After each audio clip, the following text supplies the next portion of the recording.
আন্তর্জাতিক শ্রমিক দিবস উপলক্ষে ঢাকায় বড় আকারের সমাবেশ করতে যাচ্ছে বিএনপি। দলটির সহযোগী সংগঠন জাতীয়তাবাদী শ্রমিক দলের ব্যানারে হবে এই সমাবেশ। তবে এটি শুধু শ্রমিক সমাবেশ নয়, এই উপলক্ষকে কেন্দ্র করে রাজনৈতিক শক্তি প্রদর্শনের প্রস্তুতি নিয়েছে দলটি। দলীয় সূত্র জানায়, আগামী বৃহস্পতিবার নয়াপল্টনের কেন্দ্রীয় কার্যালয়ের সামনে হবে এই সমাবেশ। শুরু হবে বেলা 2টায়। প্রধান অতিথি থাকবেন দলের ভারপ্রাপ্ত চেয়ারম্যান তারেক রহমান, থাকবেন দলের সিনিয়র নেতারাও।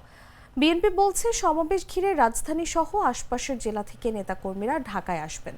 গাজীপুর, নারায়ণগঞ্জ, মানিকগঞ্জ ও টাঙ্গাইল সহ বিভিন্ন জেলা থেকে নেতাকর্মীদের যোগদানের প্রস্তুতি চলছে। গাজীপুর জেলা ও মহানগর থেকে 20,000 নেতাকর্মী সমাবেশে অংশ নেবেন বলে জানিয়েছেন স্থানীয় নেতারা।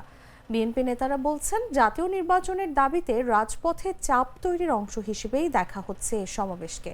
দিনটি সরকারি ছুটি হওয়ায় মানুষের ভোগান্তিও হবে কম বলে মনে করছে দলটি।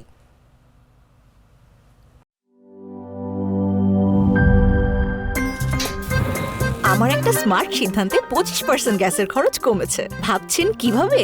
সাধারণ গ্যাস স্টোভ বদলে আমি এনেছি আরএফএল গ্যাস স্টোভ। এর সাইন্টিফিক নজল ও ব্রাস বার্নার ক্যাপ সমানভাবে তাপ ছড়িয়ে রান্না করে দ্রুত। তাই গ্যাসও বাঁচায় 25%, টাকাও বাঁচে 25%। আরএফএল গ্যাস স্টোভ নিরাপদ ও গ্যাস সাশ্রয়ী।